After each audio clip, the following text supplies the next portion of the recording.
मराठी भाषेचा अपमान करणाऱ्याला मनसेनं चांगला चोप दिलाय। पुण्याच्या धानोरीतील एका परप्रांतीय व्यावसायिकाला मनसेनं चोपलेलं आहे। परप्रांतीय व्यावसायिकानं ग्राहकांशी मराठी भाषेवरून वाद घातला होता आणि या वादाचा व्हिडिओ व्हायरल झाल्यानंतर मनसैनिकांनी त्या व्यावसायिकाला मनसे स्टाईल धडा शिकवला। महाराष्ट्रात राहतो मी, मराठी भाषेबद्दल उलटे सुलट बोलतो। ऐका ना, मी काय बोलतो, माझं पण ऐका ना, मी काय बोलतो, माफी माग। या माणसाला बोललो ना तू मराठी भाषा बस खाली तू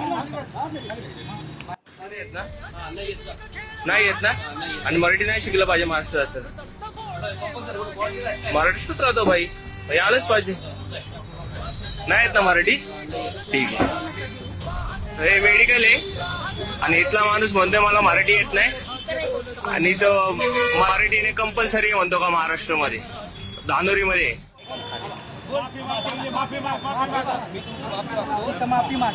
या माणसाला बोललो ना तू मराठी भाषा बस खाली